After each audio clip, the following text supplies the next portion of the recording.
The Colts have some certified studs on both sides of the ball, but we're going to tell you who else is going to make a name for themselves this year. Let's get to it.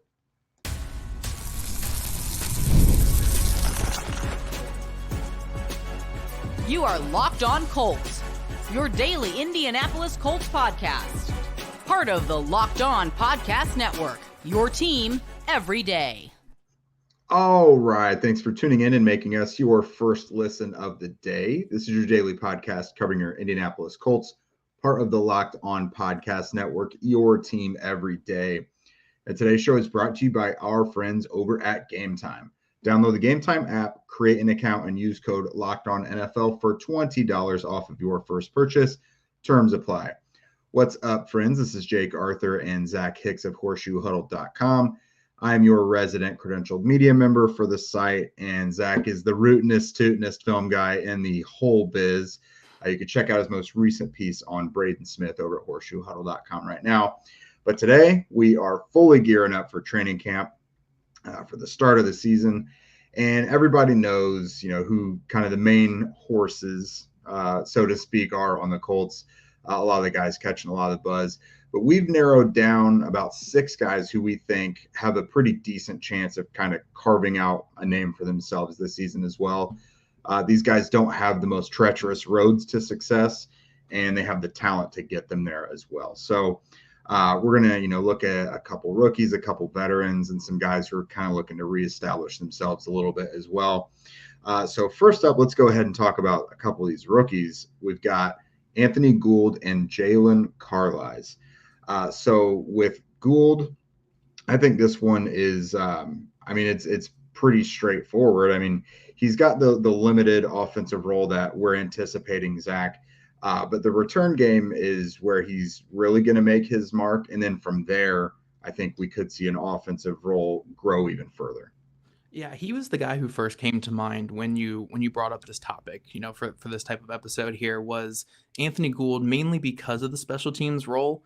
But there's just something about his potential on offense, too, that intrigues me, to where I think it's going to be a little bit more prominent of a role in offense than maybe we're expecting, or maybe it's not like super prominent, but maybe it's like still more so than what Isaiah McKenzie got last year, or it's a little bit, more involved than what a lot of people expect, because Gould is a guy who has a lot of experience at the college level, playing on offense, playing special teams, obviously.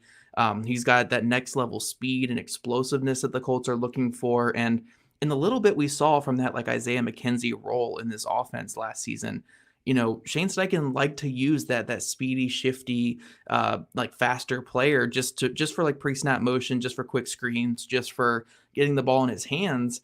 And I think Gould could be the better version of what McKenzie brought. And then you can also add in the other element of who was one of the players who performed very well out in Philadelphia when Shane Steichen was with Philly, and that is Quez Watkins, as that slot receiver, as that extra deep threat guy, as that burner they could bring on the field every now and then. When you're looking at this Colts offense, yes, Adonai Mitchell has the next level speed as well. But when you're looking for like that sub package guy who could play a little bit in the slot, who also brings that speed, that's Anthony Gould on this team. So I think you can get a little bit of Quez Watkins. I think you can get a little bit of Isaiah McKenzie. And then obviously you have the return man role of the new kickoff rules that are coming in. You have the punt returning ability that Gould brings, where you saw it in the East-West Shrine game, how good he could be when it came to the punt returning ability. So yeah, I think this is a player who, it's not going to be a season where you're looking afterwards being like, wow, this is a rookie of the year type player. But I think you're going to be looking after the year being like, okay, he got a couple 100 yards receiving. He had, a productive return season. Like, this is a player where, maybe even like a better version of like an Ashton Dulin type role on the teams in terms of just his overall impact on offense and on special teams. So I'm kind of bullish on Anthony Gould, and it just felt different too when you see like how Reggie Wayne reacted to the draft pick, how the Colts have talked about him. Like, it doesn't feel like a typical day 3 flyer. It feels like a player they expect to have some sort of role. It kind of feels like a Jaylon Jones type situation last year, where it's like they were kind of talking from day one being like, yeah, this guy can help us early. They're kind of talking similarly about Gould, where it's like, it's not like this is a shot in the dark. This is a guy who they think can help them here in 2024. Yeah, and we have used the Isaiah McKenzie comp a lot. I mean, because the role in the offense. It seems like that's the void to fill. I also was looking at some pre-draft stuff where they compared him to Isaiah McKenzie. But for me, I think the role is Isaiah McKenzie-ish, but his skill set, I think you could probably compare it a little more to some of the stuff they did with Paris Campbell, because he can get downfield a little better. But you also do have that shifty, gadgety stuff closer to the line of scrimmage as well. But the good thing for him is, number one, just from based on what I saw this spring in practice, his main competition for the return specialist roles is Josh Downs, who we both anticipate won't have that role because they want him to focus mostly on offense, and then Dallas Flowers, who's in his own starting positional battle and is coming off the Achilles. But I mean, I think we're pretty sure that they drafted Gould to be the return specialist, especially with the new rules. But the other good thing for him is he's looked pretty good in the practices we've seen. When Joe Flacco was out there, I mean, he had a really good downfield connection with Gould. I think I saw him target the guy downfield at least like 4 times, and they connected on a couple of them. So that's definitely good. We've seen it look good. We see that the role is there because, I mean, God forbid if something happens to Josh Downs, I don't know if the Colts go with Pittman, Pierce, and Mitchell. It might be Gould sliding in there to take over those snaps for Downs. So I think there's a clear road there. And the same can be said for this next guy, Jaylon Carlies, rookie safety from Missouri, transferred into a linebacker role. He's got the great size, about 6'3", 225, really good athleticism, particularly when you look at it from a linebacker standpoint. But the guy has a really good, well-rounded game. I mean, he led Missouri in interceptions one year, and his final 2 years there, he led him in tackles. So the guy can do a little bit of everything. I think just like Gould, he's going to have at least a small role regardless, as long as he earns it. Some passing down stuff, I'm sure. But he also seems like the most logical high ceiling option if something does happen to, like, let's EJ Speed, for example, because I don't know that they would put him out there at Mike. Maybe. But, I mean, if Zaire Franklin, something happens to him, they'll probably have to do some shuffling. But, like, if EJ Speed, something happens to him, for example, and they need to throw new Will out there, I think Carlies makes a lot of sense. Yeah, Jaylon Carlies, of all the rookies in this class, I mean, aside from Leatu Latu, I would even put this alongside Adonai Mitchell or Matt Gonsalves or any of these other guys. I think Carlies has the easiest projection for the future just because we know what this defensive staff has done with this exact archetype of player in the past. They've had Kaiser White in LA/San Diego. I can't remember if it was San Diego still when they had Kaiser White there. They had Divine Diablo with the Raiders. They did it last year with Ronnie Harrison as well. Like they have shown the ability to do this with bigger safeties, put them in the box, get them around the line of scrimmage, have them play that run and chase type role in that coverage type role. And they've gotten these guys to being NFL level players. I mean, Ronnie Harrison was essentially out of the league. I mean, he was a former second-round pick out of Alabama. It was basically out of the league. The Colts have him on their practice squad all year last year, working him at linebacker. He comes in for a couple games, due to injuries and due to just, I think it was right after they released Shaquille Leonard, and he gets 2 interceptions, right out the gate. One of them is a return for a pick 6. And now I know it wasn't perfect when they had to move him back to safety late in the season, but even in that short stint right there, you saw the projection for Jaylon Carlies where, maybe he's not going to be as productive as what Harrison was in those couple games, but you saw what the Colts could do just with a couple of weeks with a veteran player who was essentially out of the league, putting him at linebacker. So I think Carlies has the best opportunity that a safety to linebacker convert could have coming into the NFL. Like, there is no other staff that you want to work with than this Colts defensive staff when it comes to making this switch from safety to linebacker. So he's going to have everything in his disposal to be a very effective player.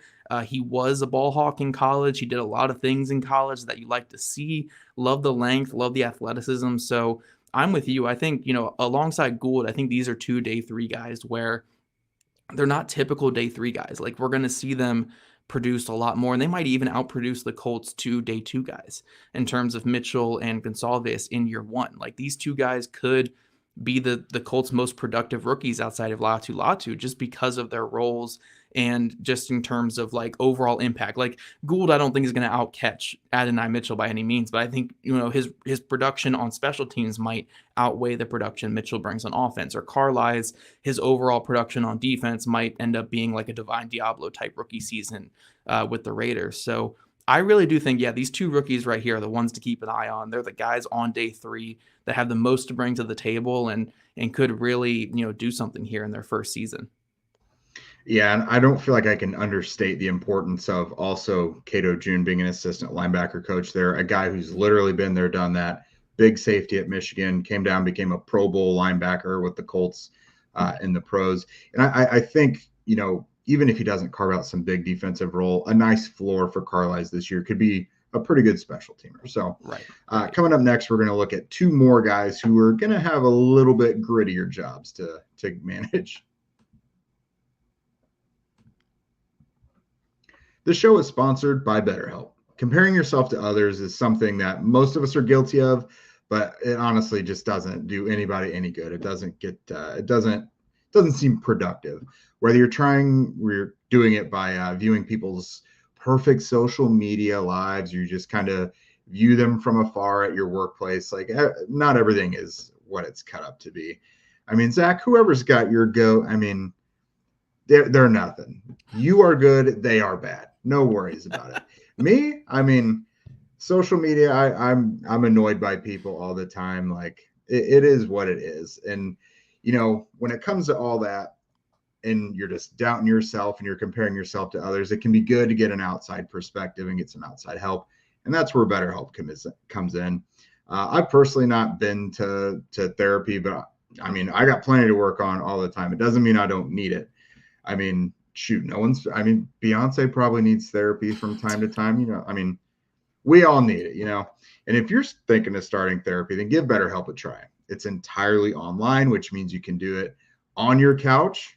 BetterHelp is designed to be convenient, flexible, and suited to your schedule. Just fill out a brief questionnaire to get matched with a licensed therapist and switch therapists anytime for no additional charge. Stop comparing and start focusing with BetterHelp. Visit BetterHelp.com/lockedon today to get 10% off of your first month. That's BetterHelp, HELP.com/lockedon. Are you guys tired of watching Fox Sports or ESPN on your TV all day? Just got to turn down all that hot takery and just craziness that you see on those debate channels. Look, guys, Locked On Sports Today is where you want to make the switch. A free 24/7 sports streaming channel is programmed for you every day to bring you the biggest stories without all that screaming. Locked On Sports Today brings you can't-miss analysis, opinions, and news streaming 24/7 on YouTube or with the free Amazon Fire TV channels app, part of the Locked On Podcast Network, your team every day. All right, Locked On Colts every day as we're here talking to other players. Now we're moving past the rookies, so we're moving past the very fun players. Obviously, the rookies, the new guys, the fresh faces in the building. We all love to talk about them. But these are 2 players who have been on the team, one more so than the other. One has been with this team for a long time. The other one, there was a lot of excitement going into last year. But Tyquan Lewis and Evan Hull. Now, Evan Hull, Jake is going to handle that one because fantasy football guys are in love with Evan Hull. Jake is obviously one of those guys, so he'll go all crazy about that. But for me, I really want to talk about Tyquan Lewis for this type of episode because he gets lost in the shuffle when it comes to this Colts pass rush. I'm not saying Tyquan Lewis is some superstar defensive end by any means, but when you look at the production the Colts had on the defensive line, Tyquan Lewis was a part of, like, a pretty big part of that. Like, to have a rotational player who was as productive as him, 44 pressures last year, the 76.6 pass rush rate from defensive end, according to Pro Football Focus, 76 grade, sorry, not rate, 17.1% win percentage, was first among the Colts defensive linemen, 31 hurries was one of the best among all Colts defensive linemen. This was a very, very productive player despite being in that sub-rotation type role. Every time he got on the field last year, he produced, whether it was straight up beating his matchups, whether it was using his energy and his hustle to run down quarterbacks who got out of the pocket, whatever it was, he was someone who was able to produce. And he's a player who can play either defensive end spot. He can play the strong side spot behind Kwity Paye. He can play the weak side spot behind Latu and Ebukam.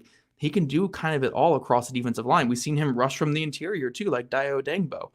So if anything were to happen to a Colts player in front of him, whether Pay misses time, Odengba misses time, Ebukam, whoever it is in front of him, to have that quality of a backup player behind them to where, like, this is not a guy who would be a backup for most teams. Like, this is a quality player who can go out there and give you productive snaps. I think that is immensely valuable, especially when it comes to pass rushing. We have seen in the past that when a pass rusher goes down, it's like an offensive lineman going down. The drop off in play is so massive that it could lead to a loss the next week, no matter who it is, on your offensive line or your defensive line. So having a player like Tyquan Lewis, it's kind of like the Joe Haeg of offensive linemen years ago, back in the 2016, 2017 days of Colts, whatever it was, where Joe Haeg could just fill in anywhere and give you competent, good, effective play. Tyquan Lewis is kind of that for this Colts defensive line, where he can fill in. He can have a week where he handles 40 snaps on the defensive line, and he's going to be a productive player for you. That is so immensely valuable in today's NFL to have that as a rotational pass rusher. So even if he finishes this season with, it could be anywhere from like 150 to 300 snaps. Like, it's not going to be something massive.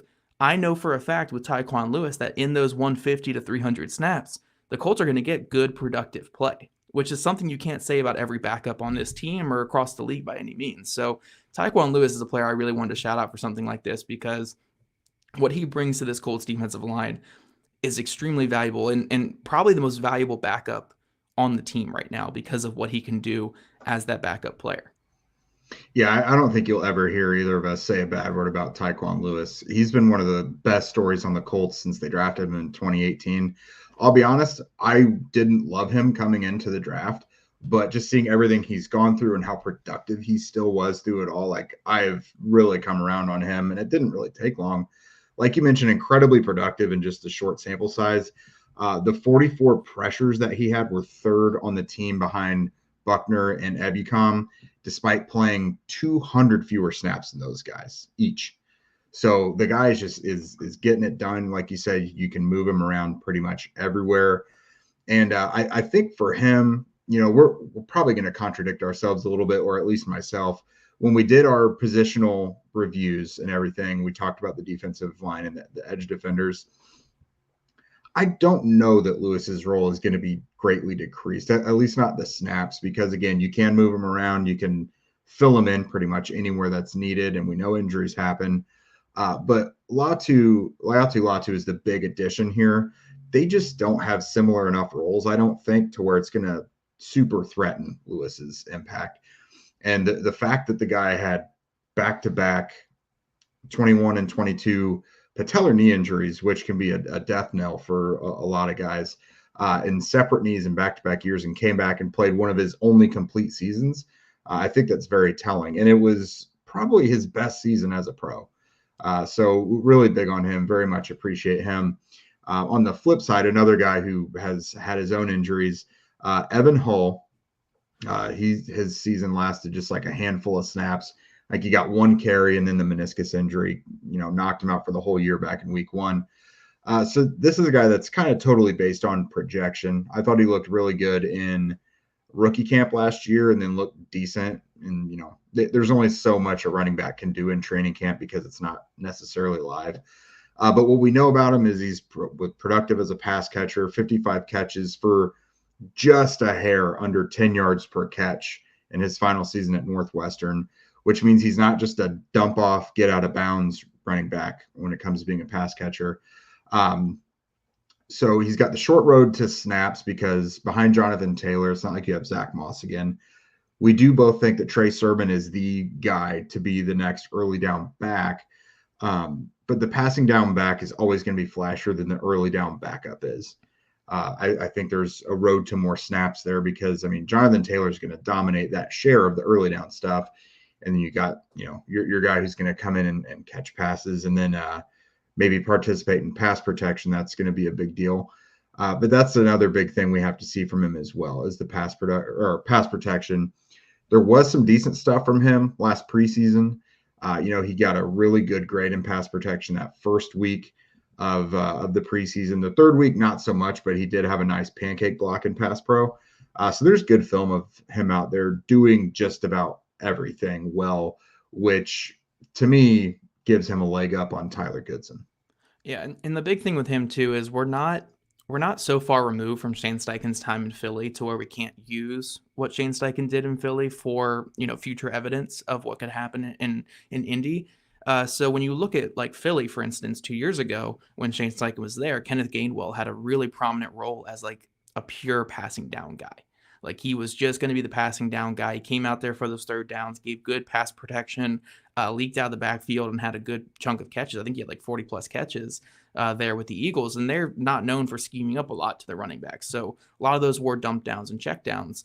I think Evan Hull can fill that role very well, and he's very similar to Kenneth Gainwell in a lot of ways. So I do think there is a clear role for Evan Hull. He just has to beat out Tyler Goodson, who, outside of the one really awful play that we all know at the end of last season, the Colts were very high on him, and they really do like him. As long as he can beat out Tyler Goodson in camp, though, there's nothing stopping him from being a player who can, finish his next season with 30, 40, whatever catches and be that third down back for the Colts. Yeah, totally agree. Again, I do think a lot of people are discounting Goodson, and it probably sounds like I am as well, but I just think, especially being a 4th-round draft pick, the Colts are going to probably do their due diligence and try and see a little more what they have in him. But coming up next, we're going to talk about two guys who are probably even a little more flashy, looking to build off of seasons that maybe didn't necessarily go the way they thought last year. It is summertime, so whether that means for you catching a baseball game, going to a concert, whatever it takes that gives you your fix, Gametime's got your back. Gametime is an authorized ticket marketplace of Major League Baseball, which makes getting tickets faster and easier. And prices on the Gametime app actually go down the closer that it gets to the first pitch. They've got their killer last-minute deals, all-in prices, views from your seat, which is huge, and their lowest price guarantee, which I think is even better. Gametime takes the guesswork out of buying MLB tickets. They've got their last-minute deals, which means you save up to 60% off of buying last minute for, again, sports, concerts, whatever. Their zone deals, you save even more when you choose a section and then they choose the seat for you in that section. And then, again, the seat views. It's a whole panoramic view, like if you're literally turning your head in real life, so that you can make sure you're not stuck behind some pillar and can't see home plate or this end zone or whatever it is that you're going to be looking at that day. Gametime has been a lifesaver for my wife and I. And even if you're traveling too, like we were just in Nashville, Tennessee last weekend, caught a show one night while we were out there. So Gametime is coming clutch for us. We've already used it for like a few concerts. And like I mentioned, that show when you're out of town, because I mean, you don't really think about that when you're traveling, but you can still use your go-to apps for help when you're on the move. So again, download the Gametime app, create an account, and use code LOCKEDONNFL for $20 off of your first purchase. Terms apply. Again, create an account and redeem code LOCKEDONNFL for $20 off. Download Gametime today. Last minute tickets, lowest price guaranteed. All right, let's talk about some guys who make even more plays, Zach. So we're going to discuss Will Mallory and Dallas Flowers in this section. So coming up first, Mallory is second-year tight end. I thought he had a pretty decent rookie year overall, but he was banged up a lot during the preseason and training camp, which kind of held him back from really taking advantage of all the other injuries that were happening in the tight end room. And then, he was inactive several weeks, so probably could have been a little more involved than he was, but very productive when he was on the field. He was third on the team in receiving grade and drop grade, only behind Michael Pittman Jr. and Josh Downs. Wasn't knocked for any drops. He was second on the team in yards per route run, despite being 10th in average depth of target, which I think that's a big deal. That shows that the guy is churning out yards and being super productive no matter where he's being targeted on the field. So that's huge. And then, again, the tight end room is pretty much wide open. Like, who out there owns the position? We feel like the starters that are out there kind of by default, until Jelani Woods takes it, Will Mallory, Drew Ogletree. So tight end, I think they've got some guys, but it's relatively unsettled. Yeah, Will Mallory is actually the first guy that came to mind when you brought up this idea for the show, because I think he's the forgotten man a little bit in the tight end room because he played very well last season. I know he doesn't have necessarily as great a chemistry with Anthony Richardson as Drew Ogletree does, for instance. Like Ogletree and Richardson are really clicking early in the season. So I understand being excited about Ogletree. Obviously, Granson and Richardson were really clicking last season as well when Richardson played. So I get having those guys a little bit higher. But for me, if you really want to put all these tight ends in a bucket based off how they played last year, I think Will Mallory's right up there with these guys, if not the best overall performer on the team. I mean, when you're looking at what this offense wants to do, like when it comes to the passing game, Mallory fits a lot of what it does in the short game. Like he is a dependable underneath player, very strong in the RPO game, just doesn't drop the ball, which is fantastic. I mean, he hauled in, I think when I was doing my charting on his season last year, I think it was like 19 of 20 catchable balls or 20 of 21 catchable balls last season. So anything that was even just somewhat in his catch radius, he caught last year outside of, I think it was one in the Houston game at the very end of the season. Outside of that, he caught everything in his catch radius. He was a very, very dependable player. And I'm not trying to say that he's exactly like this player because this would be obviously the greatest outcome possible for him. But I think when you're looking at his type of role and what he brings to the offense, he's the closest thing that Shane Steichen has to a Zach Ertz. And I know Zach Ertz didn't overlap in his prime with Shane Steichen, but Shane Steichen did get a good year. I think it was a good year and a half of Zach Ertz there in Philly. And he had that chain mover underneath possession type tight end. And that's kind of what Mallory is to me. I don't know if he'll ever be a guy that hits, obviously, the peaks that Zach Ertz hit by any means, but I think he can be a player where, 3rd and 5, 3rd and 6, or even in the early downs, whatever it's going to be, you can get him out there and he can run those little pivot routes. He can run those option routes over the middle, whatever it's going to be, and win his route and be a dependable pass catcher for a laser arm quarterback like Anthony Richardson. So Will Mallory, I think he is the dark horse in this tight end room to lead the group in receiving next season. And honestly, I would probably bet on him more than I would, like an Ogletree or obviously like an Allie Cox or maybe even a Granson when it comes to leading the room in receiving yards, because I was really impressed by what he did late last season in this offense. Yeah, I think as long as he stays healthy, continues progressing at least a little bit like he should as a second-year player, and continues efficiently catching the ball and not making gaffes, like I think he's got a pretty easy road to being one of those primary players in the room. And then we're going to finish up with a Dallas Flowers appreciation post. So, of course, this guy, I think it was week 5 against the Rams when his season ended. But this guy in a small sample size was pretty good. And he has the favorite mentality of mine for corners, which is get beat, come back and break up a pass and act like you've been shutting guys down the whole game. Like, I love a corner who, I don't want to say arrogant, but is very confident in themselves and has that short memory. He was actually 3rd on the team in coverage grade, according to PFF last year. Was tied for 1st in forced incompletion percentage, 17%. And then, let's not forget that as a rookie 2 years ago, he led the entire NFL in kickoff return average with 31.1 yards per return. So obviously a guy you can have in the mix there in the return game with Gould and Downs, like I mentioned. But he's still very much in the mix to be that 3rd starting cornerback on the outside competing with Jaylon Jones. Yeah, and I think the big thing for me too is I looked at all these corners under a microscope after the season and was trying to see, the goods and the bads obviously in each player. And I would say for my money, Dallas Flowers, outside of Kenny Moore, because Kenny Moore's in a different stratosphere from all these guys.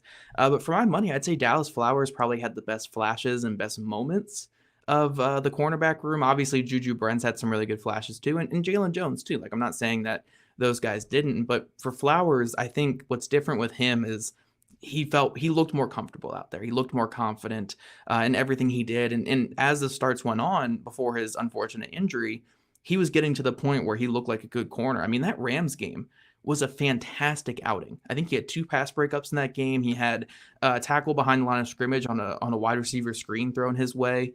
He was really, really rolling in that game. And look, if the Colts just don't go to overtime, he's healthy after that because I think he tore his Achilles in like the first play of overtime or something like that. So it was a very unfortunate injury. The Colts lost a really good corner at that point and a player who was really coming into his own. injuries suck regardless, but to have them happen in your best game of your career, like your coming out party game, it kind of just ruins all the fun there. So if he can just get back to what he was doing in that Rams game, the Colts actually have a pretty good starting corner out there in Dallas Flowers, because that game was a really, really good showing from him.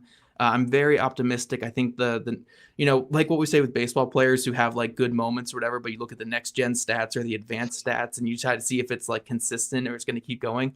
I think all the stuff behind the scenes, even with Flowers, looks good. If you even look at like separation and all that, like everything that he was doing in those first couple weeks, I think Flowers is translatable. Like it looks good.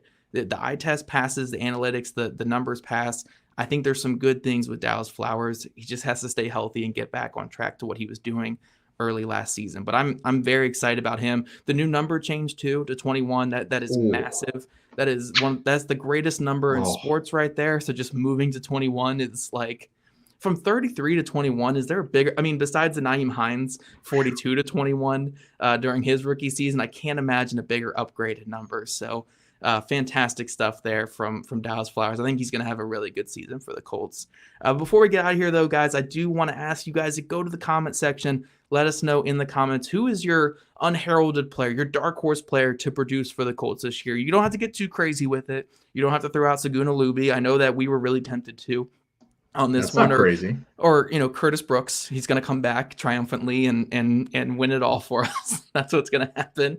But you guys let us know in the comments section who is going to have that not breakout, but who's that dark horse candidate that's going to produce for the Colts this season, or who do you want to keep an eye on going into training camp? And also, before we get out of here, Locked On Sports has launched the first ever national sports 24/7 streaming channel on YouTube, and now it's also available on Amazon Fire TV and the free Fire TV channels app. Locked On Sports Today is here for you 24/7, covering the top sports stories of the day with the local experts of Locked On, plus our national shows covering every single league. Find Locked On Sports Today now available on the free Fire TV channels app. And if you guys don't already, make sure you're following at Locked On Colts, at Jake Arthur NFL, and at Zach Hicks 2, all on Twitter. Also, subscribe to us on YouTube, wherever you listen to your podcast. We love your guys' ratings, reviews, and we'll catch you guys back here tomorrow afternoon.